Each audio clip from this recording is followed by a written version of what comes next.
You're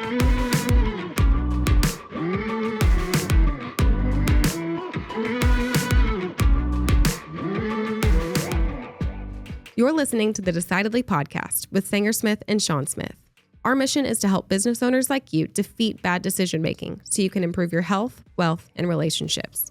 We do this by digging deep into the stories and expertise of our guests and distilling their knowledge into actionable wisdom for you to carry into your life and business. If you're new to the show, welcome. Be sure to hit the subscribe button so you won't miss out on any of our weekly episodes. If you prefer to watch this week's episode, head on over to YouTube for the full video. Now, let's get into this week's episode and defeat bad decision-making in your life and business.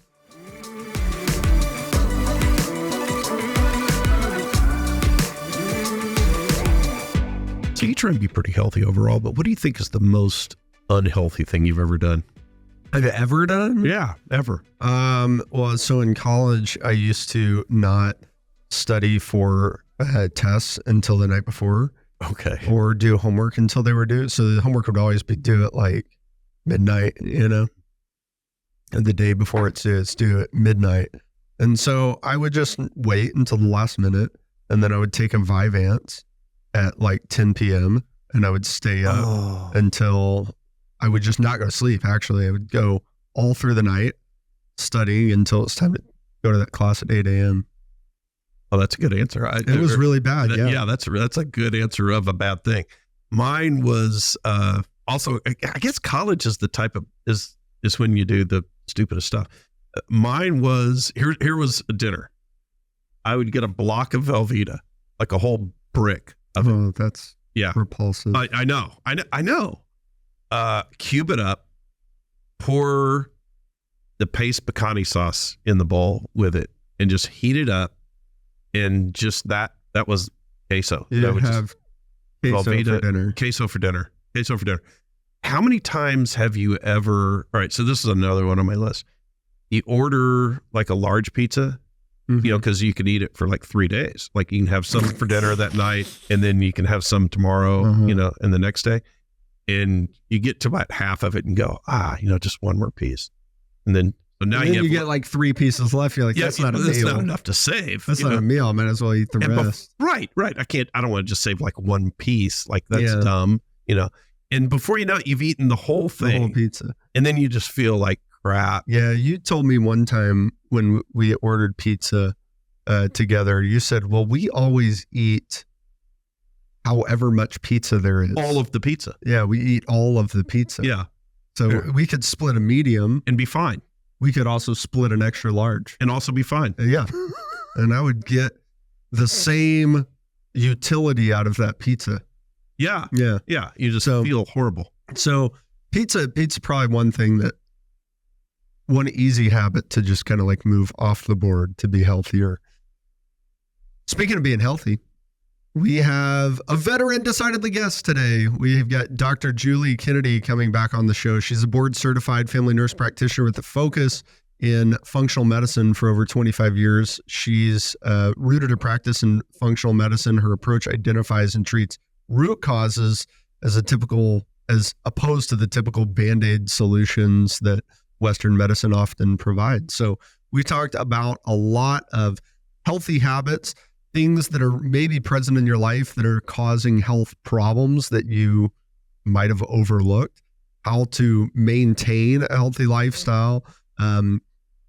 So there's a lot of great wisdom in here, a lot of good tips. We talked about the why behind your physical health, your emotional health, and your financial health. So it's always a pleasure talking with Julie. I know I always learn something, and I'm confident that you will too. So stick around and become healthier with us. I'm Sanger Smith with my dad, Sean Smith, and this is Decidedly.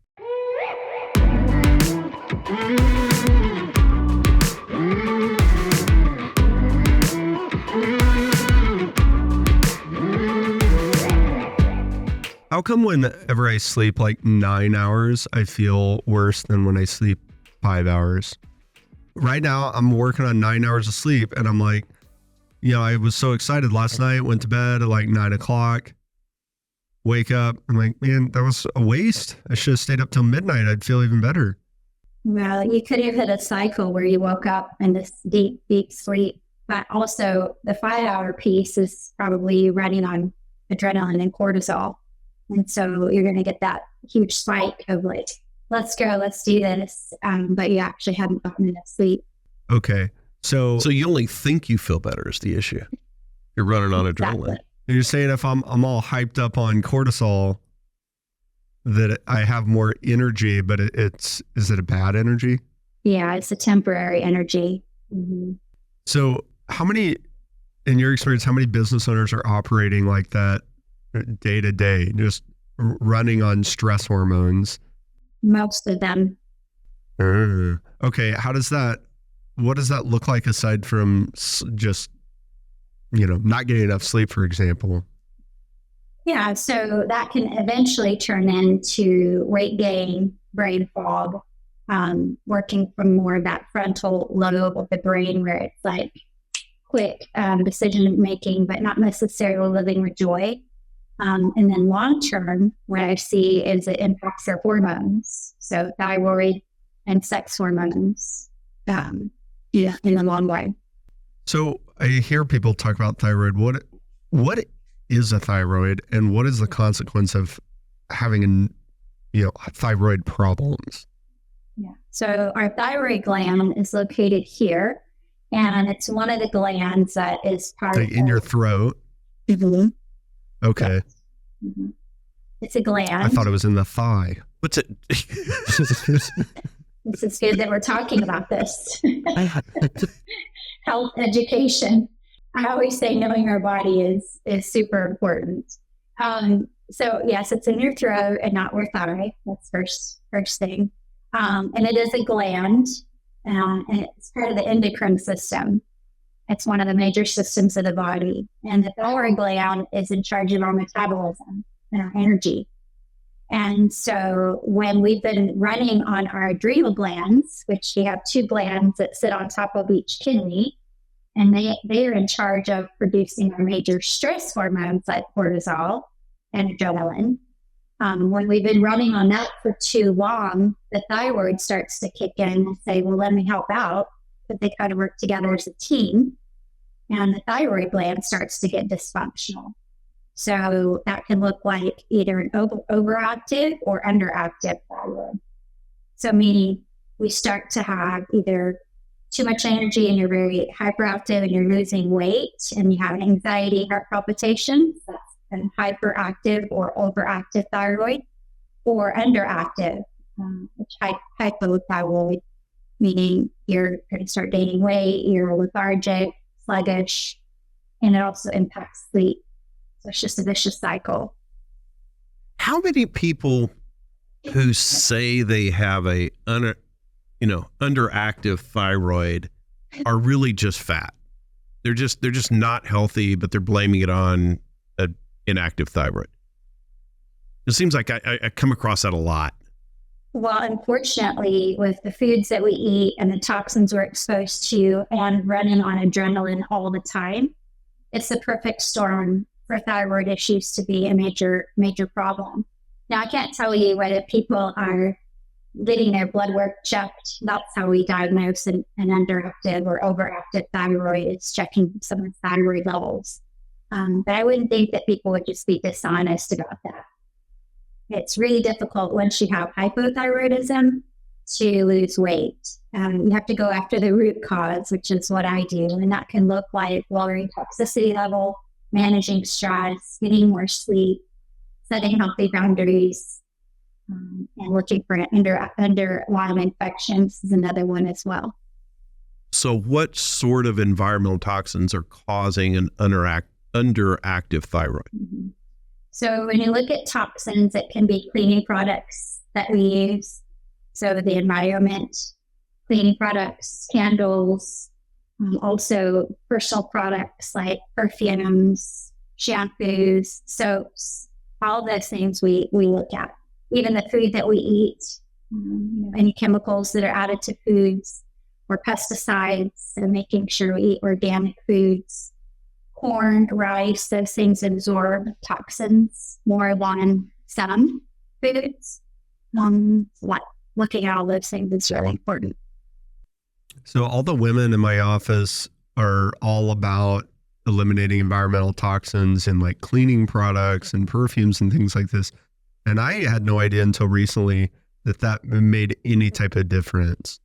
But one woman was telling me recently, like, you got to be careful of an ingredient called fragrance. So if you buy like a perfume, they may say, well, first of all, I don't think a perfume necessarily has to tell you, regulated by the FDA, what the ingredients are, because it's not a consumable, right? But even in like maybe a soap, you mentioned soap might say, this is what we use to make our soap. And then it'll say, you think you're reading for all of the, the naughty words, and then it just says fragrance. Can you tell me why that's bad and what the heck that even means? Yeah. So because you don't know what they're using to make that fragrance, it can be chemicals that are harmful for the body. So I typically stick with a lot of essential oils. I've made my own roller blends for companies that we use essential oils. That way it's natural products. Because when it says fragrance, we don't know what that's comprised of. Why do you think essential oils get a little bit of a bad rap sometimes?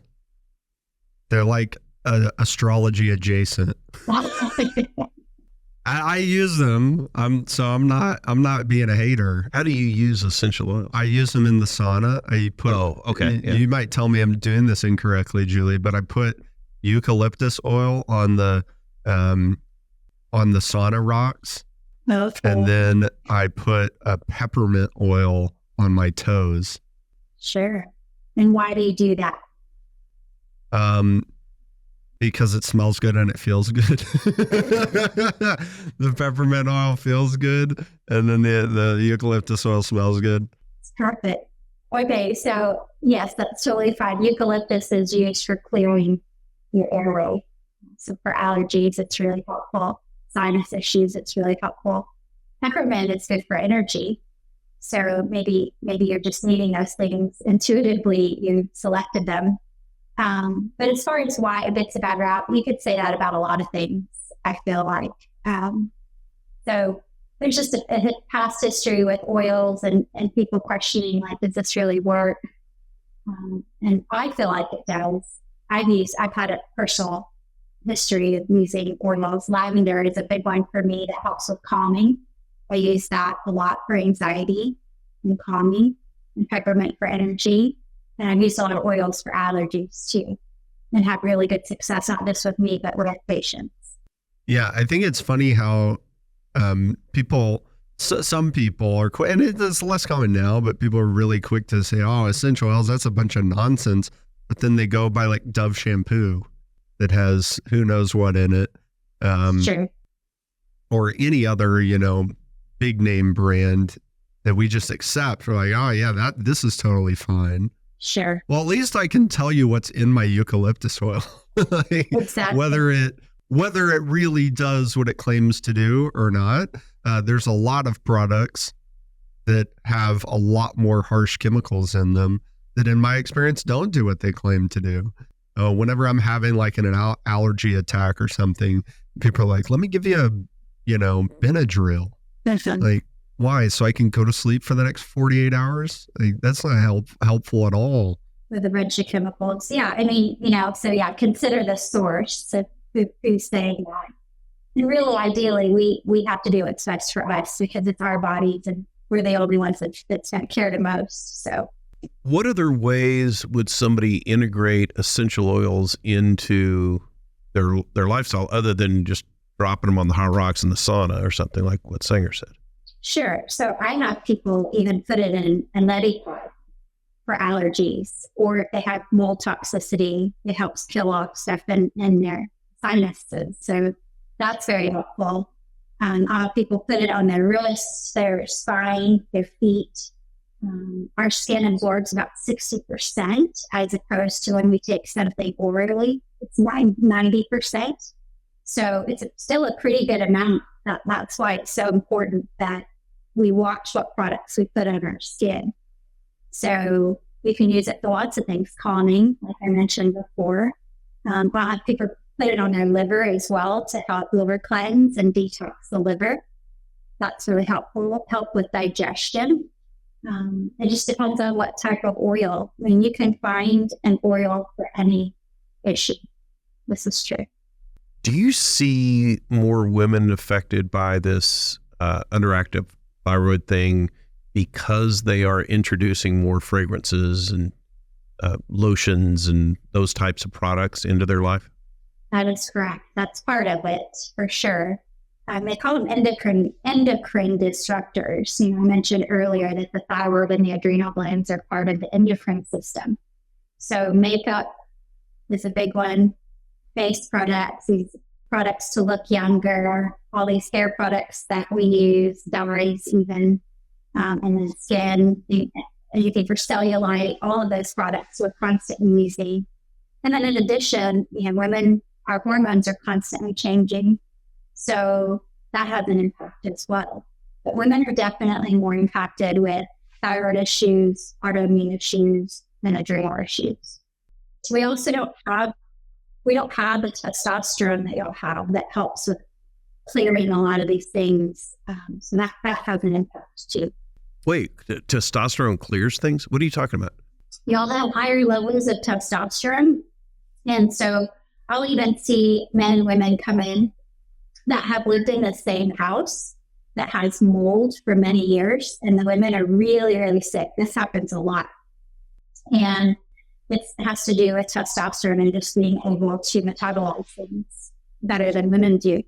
That's so interesting. Yeah, I have a client of mine whose condo in California has mold all through the walls. Oh, His fiance is like sick. It's to the point that she had to move out. And he's like, I'm fine.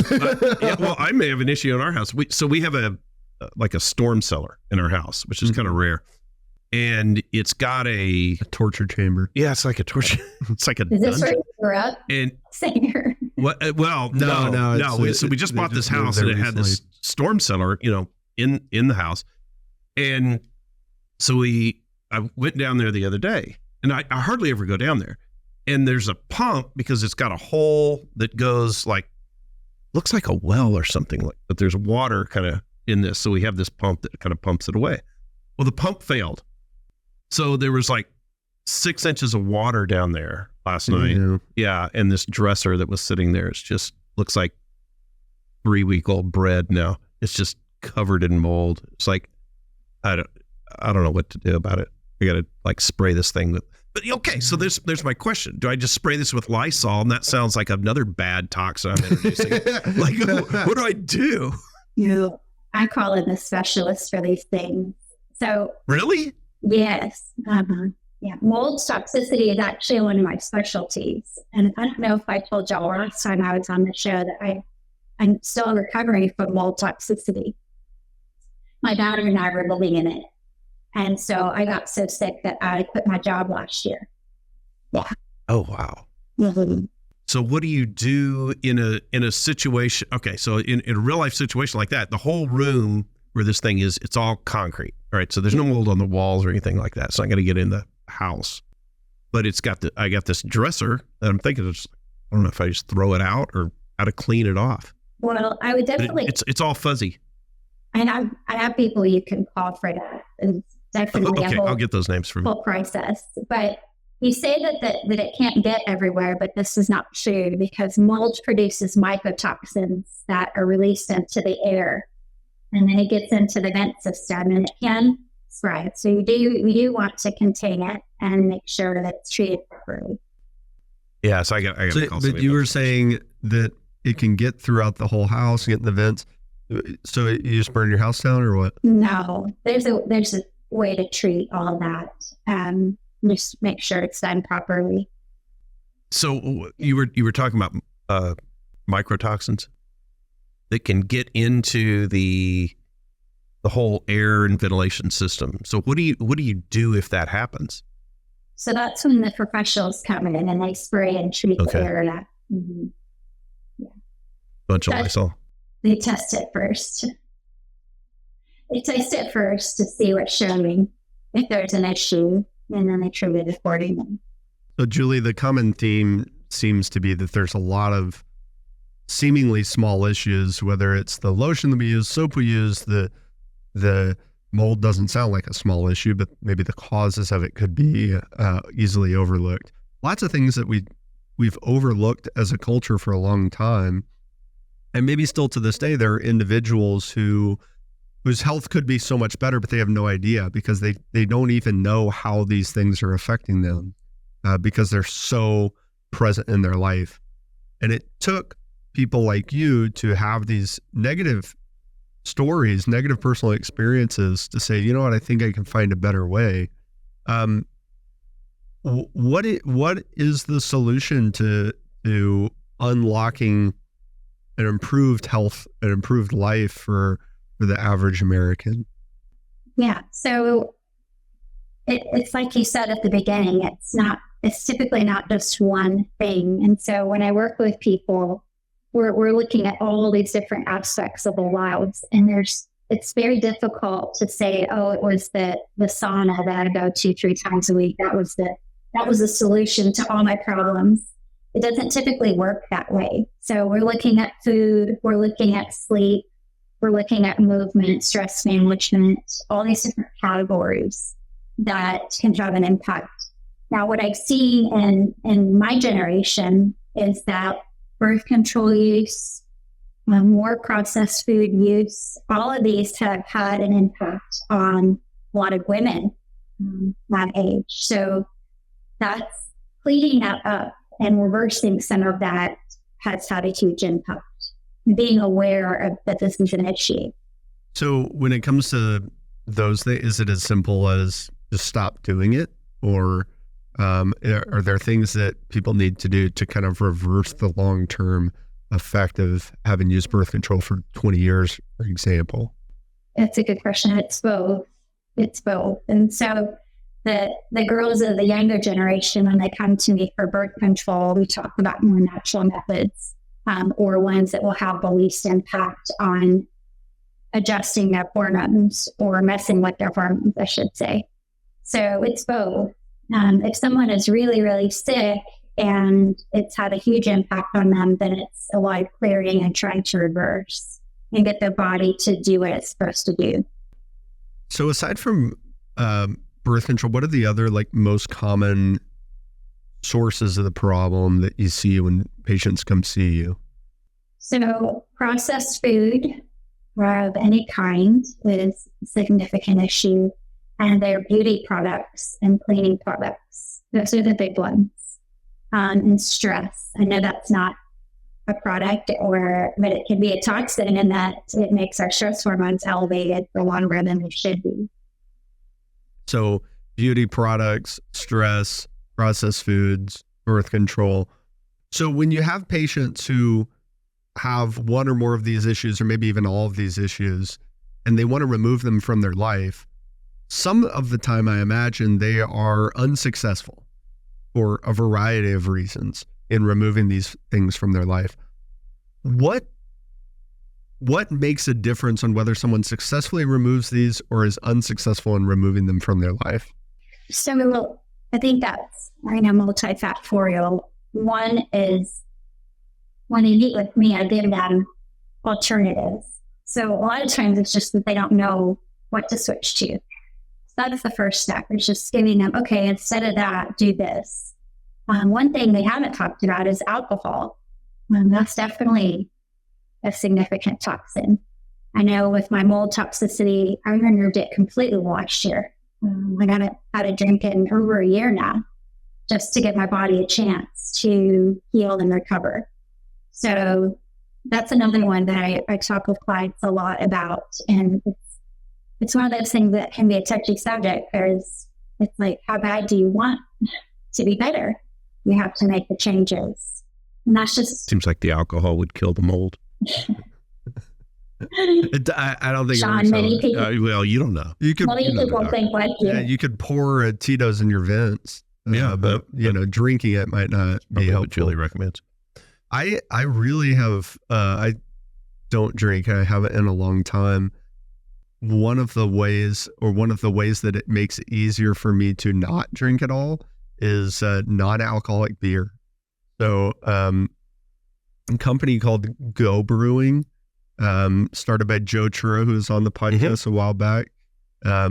I order those beers all the time. Like they have, used to be, if you wanted non-alcoholic beer, you had one option. It was O'Doul's, and it meant that you were pregnant. Like, Yeah. You know, it was like there was no reason for you to ever order that. And now you lose your man card. When you drink that, right? You get like made fun of. And now there's a lot of companies, even the big companies. I mean, Coors Light has one, Budweiser has one, Heineken has one, Corona has one. And a lot of times, even at a bar, I can find a non-alcoholic beer, but that supports my point, is that there's substitutes for, if you can try to find some things so that you're not missing out, not losing your man card, for instance, then you're going to be more successful. The other piece that I see is people just get so overwhelmed. So I've learned to, for a little bit at a time, okay, what's the worst thing that's happening?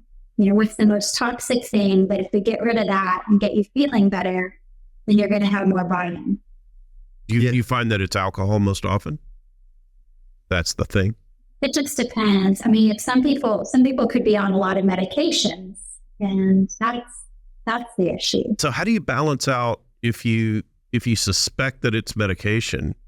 How do you wade through that minefield of saying, let's back off on this medication without running the risk of bringing back the issue the medication was trying to solve? Sure. So I don't start by taking or reducing the dosage of the medication or taking them off. I start with whatever the root causes are to the issue that they're on the medication for. So if it's high blood pressure and they're overweight and they're eating a lot of sodium and processed foods and all of these things, and they're toxic and they're stressed and not sleeping, then I go after all those things. And then when they get to a better place with all those things, then I start weaning the medication safely. Mm-hmm. It's not typically where I start.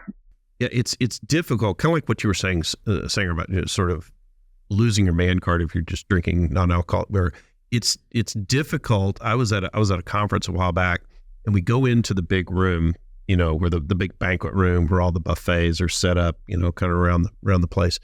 And we're heading in, and there's a buffet kind of in the middle and a big line at it. And there's a buffet over on the left near the door, and nobody's at it. And there's a hotel staff person standing in front of this buffet. And I realized once I got up there why there was nobody at it, is this guy literally was shooing people away from it. He goes, "This is the vegan. This is the vegan." And he was like pointing over, "You don't want this." He took one look at you and knew you were vegan. He knew that wasn't the place for me. Right. Oh boy. That's funny. It is hard. So I have a question for you. I hired a health coach years ago. And so she had me download this app. The app, basically, I was supposed to log all my food. Right. So I see her, she says, download the app, come back 2 weeks. She could log in and kind of see what my activity was, what I was eating, breakfast, lunch, dinner, snacks, those kind of things. And so I come back and sit down in her office, and she says, you know, kind of a normal opening thing, you know, like, what have you been doing? And so I start telling her, oh, you know, I did this and I traveled here, I've been working a lot, blah, blah, blah. But that really wasn't what she was asking. What she meant to say was, what have you been doing? Okay. She said, I can see everything you're eating. You know that. I can log into the app. Yeah. What are you doing? And so it was a really interesting discussion, because I began to realize that I thought I was doing fine, but her level of discipline to the program she had outlined was different from mine. And so I'm wondering, when you outline a plan of action for somebody, how do you deliver that tough message if somebody who has hired you to get better isn't following that plan? That's a good question. So first of all, there was a question a while back that was like, how how are people successful? The biggest thing was they come in and see me or somebody. They have like you had this accountability person that came in and who kept you on track and checked in. For me, to answer your question right now, is I always say, well, what's preventing you from accessing that and going, this is a whole root cause approach. And we could look at anything in our lives that way and just say, why am I not doing this? And if it's like, well, I'm not getting enough sleep and then I end up hungry all day because I'm just tired or I'm bored, that's a big deal. Let's talk about food, for instance. So if someone is not eating well and they have a lot of stress in their life, then we talk about stress management because that's the root. And if we can fix that, then the eating will happen. The good eating, the healthy eating will happen. If they're not sleeping and that's why they're tired and they're just, grabbing for food for energy during the day, then we go after their sleep. So I always ask why. That's the question. It's, okay, no judgment, just why? Because we all have our downfalls and things that we struggle with, and it's figuring out why we struggle with that and going after that. I think that's a great question. I was meeting with some friends of mine in a business group a while back, and we came to that same conclusion. There was somebody in there that knew what they needed to do. Somebody in our group, they knew what they needed to do about this business issue. And I said, so the question has moved from not what do you do, but why aren't you doing what you know you should do? And when you ask that question of somebody who knows what they should do and that they're not doing it, you're asking, well, why are you not doing this? How often are you really getting to the root issue? Or is it a defensive answer that people are giving? No, it's all the time to get to it. And that's the beautiful thing. People, share vulnerably. And that's what I usually tell them from the beginning is in order for you to heal and get healthy, we have to be an open and vulnerable relationship. And there's no judgment here. How do you get to that point? I usually just conversation and time. Opening trust and see that I don't judge. Do people ever give you a load of crap? No, I usually have a pretty good. You got to figure it out. People lie to me all the time. All the time. People are like, this is going on. People will tell me one thing. Oh yeah, this is what we want to build towards. It's really important that we retire when we're 50 or whatever. And then I go, okay, cool. It means you're just going to have to stay in this house for as long as you live, as long as you're cool with that. They go, fine. Then, 18 months later, they like buy a beach house. I'm like, what? Yeah. Yeah. Or they know they have to save, $1,000 a month to meet this goal. And then they don't. They do the thing that's opposite of what I recommend. Yeah. Well, these are two different things. Now, you asked, people come in and give me a load of crap. They're honest with me about buying a beach house, like your example here. But then, but it's not that they're perfect all the time. They come in and say, well, I ate the chips that we talked about, giving up. But again, it's going back to like, well, why? Like, why are you buying a beach house? Yeah. It's, obviously that's them filling some sort of void that they're needing. Yeah, that's a great point. Whether it's money or health, there's so much overlap between our physical health and our financial health and any other health, spiritual, mental, emotional, whatever. When we deviate from our ideal health outcomes or health behaviors in those areas, a lot of the times it's because the world around us, the world in which we live, does not have the same values as our ideal. I have an ideal physical health of like my life. My Sanger's ideal physical health and the behavior that I would exhibit in order to attain that ideal is different than the values of our culture. Same thing with my spiritual health and with my financial health. There are things that my community and my culture and that we see on TV tell me I ought to want to spend money on. There's things that my culture and the environment that I'm in tell me, hey, you should eat this, you should drink this, you should spend your money on this, you should care about this, you should make this lifestyle choice. And when our ideals don't line up with that, that's probably pretty good because our culture doesn't have great, meaningful, sustaining value set. But it does make it hard to live up to that ideal because the culture at every turn is telling you, how are you seeing a difference in the healthy idea in the culture versus your own? How are you seeing that difference? Oh, well, I mean, just like go watch TV, go turn on the, NBA playoffs or whatever, whatever you want to watch on TV tonight, and look at the ads. So, you're not going to find an ad for like natural chemical-free sunblock or something. You're going to find like an advertisement for Doritos. Well, I think because the profit motive of removing manufactured items from the things you ingest or experience, there's no profit incentive in having you eat less chemicals by anybody. Right? I think it's a profit incentive, but it's also just a value difference. Is most people value, like most of the things that we're talking about.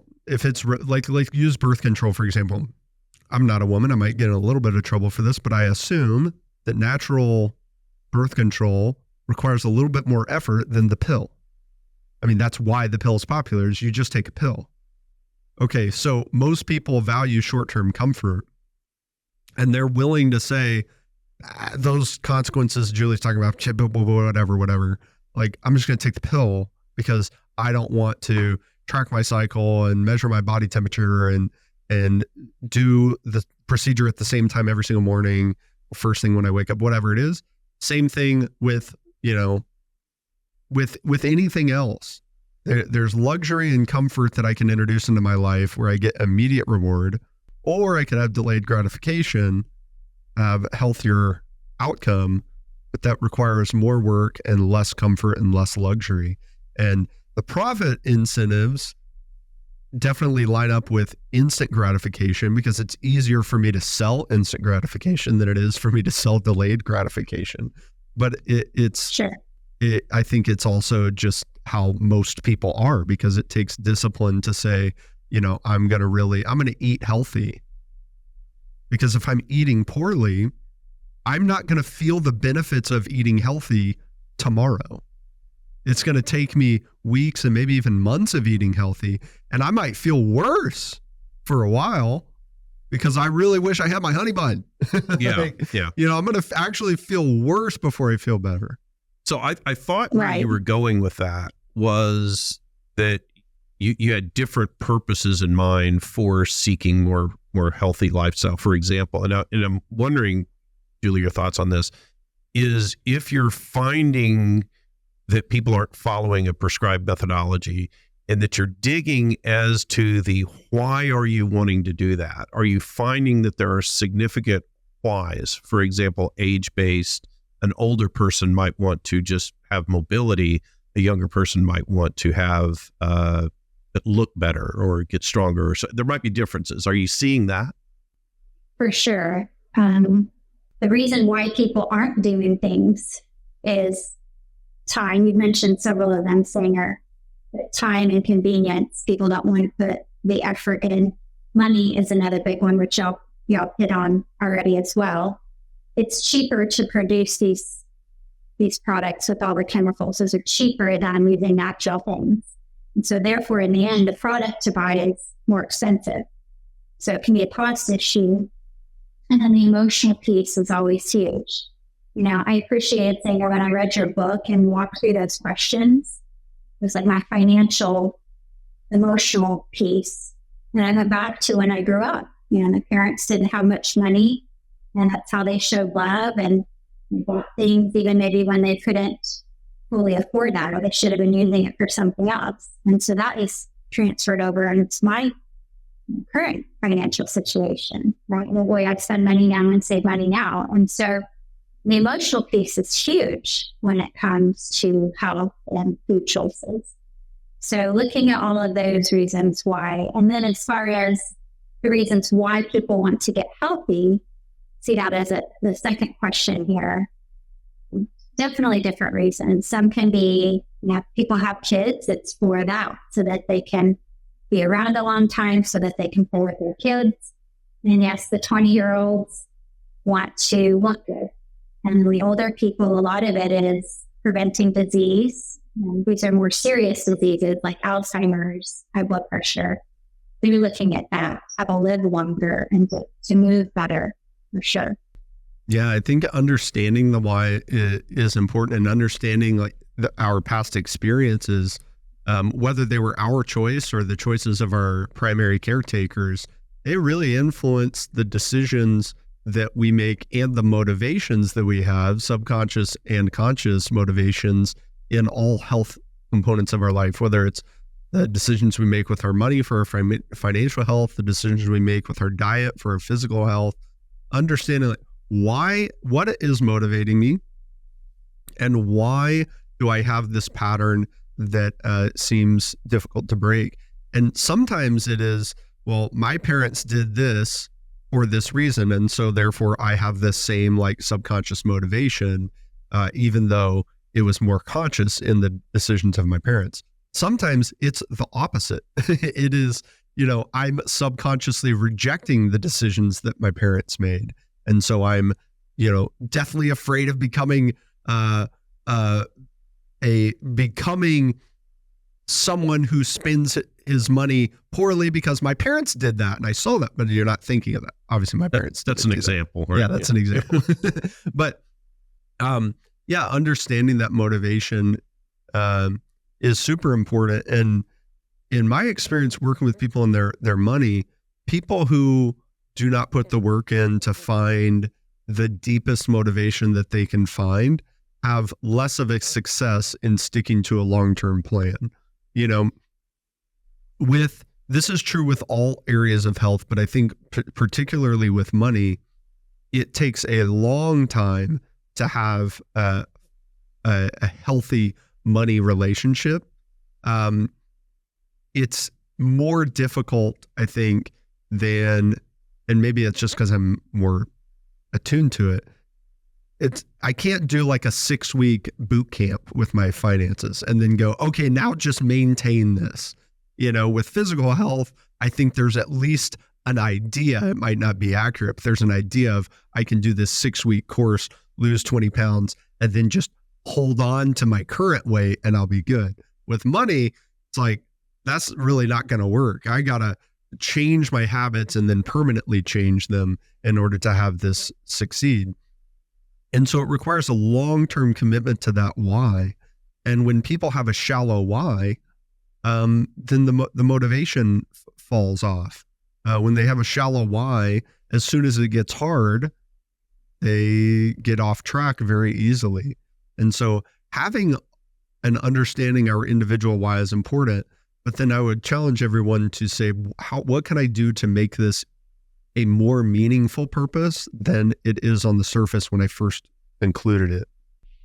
See, I find the same, and again, because I come from a health provider background, so I find it to be the same that you're saying with money as it is with aspects of health, that it's a time commitment, it's relearning patterns and having them become part of their lives and practicing that over and over and over. So these quick fixes that are 6-week, 3-week programs, they're not sustainable. So, really diving in and figuring out patterns and the whys is very helpful. What I've seen is that people, once they figure out, when I don't get enough sleep, I really don't eat well the next day, and I don't want to exercise. They see it as pattern and the why. Once they do that, then I would say 80 to 90% of the time, they're able to live where they're like, okay, sleep is, that's the why. So I'm going to commit to making that priority, and I do that. But then that 10 to 20%, it's all about practice and not perfection. They may have a day or two or a week, but period of time where they're not getting enough sleep and they fall back into that. But once they realize like, oh, okay, I know that I'm not getting enough sleep and here I am not eating well again. And this is my pattern. So I need to get back on track as quickly as possible. And so that's the beautiful thing about watching people and helping them find their reasons why so that they can fix the root of the issue. Yeah. Julie, what's your top decision-making tip for business owners? So, there's the textbook answer of looking at values and goals and mission statement, right? But mine lately has been, am I able to take this project or new part of the business on and be able to maintain my health? So prioritizing health before looking at, hey, what's this next quarterly project going to go? Or what is the impact of this workload going to be on my physical health? I love it. Yes, because if I'm not healthy, then I'm not able to get to the business. I can't execute on it anyway. Thanks so much for being here. Again, where can people connect with you and your work? Yeah, so seedwellness.co is my website and at seedwellness.co is Instagram. Thanks, Julie. Thank you, Julie. Thank you guys so much. Good to see you both again.